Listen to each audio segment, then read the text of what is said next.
একটি গুরুত্বপূর্ণ জিনিস আপনাদের শেয়ার করি, সেটি হচ্ছে যে ধরুন আমরা কোনো বিষয় যখন আর্টিকেল সার্চ করি এবং ডাউনলোড করি, তখন আমরা কোনো একটি ফোল্ডারে জমা রাখি, তাই তো?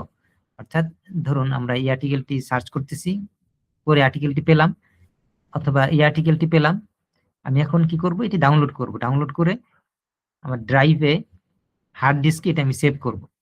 এখন ধরুন আমি ১ মাস ব্যাপী ডাউনলোড করছি। তো মাস শেষে আমি যখন এই আর্টিকেলটি ডাউনলোড করতে যাচ্ছি, তখন আমার মধ্যে প্রশ্ন সৃষ্টি হতে পারে যে এই আর্টিকেলটি কি আমি আগে ডাউনলোড করেছিলাম? এটা আমি কিভাবে মনে রাখবো? এটা মনে রাখা পসিবল না। এজন্য আমরা মেন্ডেলি ব্যবহার করতে পারি। মেন্ডেলি সুন্দরভাবে আর্টিকেল গুলো ম্যানেজ করতে পারে। ধরুন আমরা মেন্ডেলি রেফারেন্স ম্যানেজার ইনস্টল করলাম। করার পরে এই অনেকগুলো কালেকশন আমরা তৈরি করতে পারি, যেখানে এড রেফারেন্স এর মাধ্যমে এড রেফারেন্স এ ক্লিক করলে আমরা যে ইম্পোর্ট ফোল্ডার, পুরো আস্ত ফোল্ডার আমরা এখানে আপলোড করতে পারি।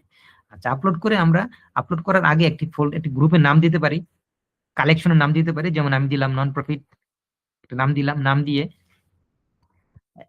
আপনাদেরকে দেখাচ্ছি যে আমার ফোল্ডারে এতগুলো আর্টিকেল ছিল, সবগুলো আর্টিকেল আমি মেন্ডেলিতে আপলোড করেছি। করে আমি এখানে সার্চ দিচ্ছি যে এই আর্টিকেলটিকে আমি ইতিপূর্বে ডাউনলোড করেছিলাম কিনা।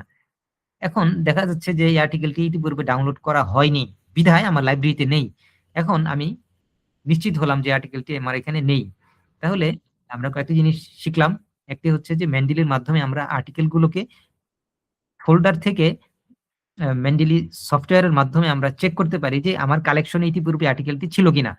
অধিকন্তু আমরা আর্টিকেল গুলোকে ক্লাসিফাই করতে পারি, এবং এগুলোকে ক্লাসিফাই করার জন্য কি করতে হবে? সর্বনিচে বাম পাশের সাইড বারে, লেফট সাইড বারে ক্রিয়েট কালেকশন নামে একটি অপশন আছে। এখানে ক্রিয়েট কালেকশনে ক্লিক করলে আপনি এখানে যে বিষয়ে রিসার্চ করছেন ওই বিষয়ের একটি নাম দিয়ে আপনি সকল আর্টিকেল সেখানে আপলোড করতে পারেন।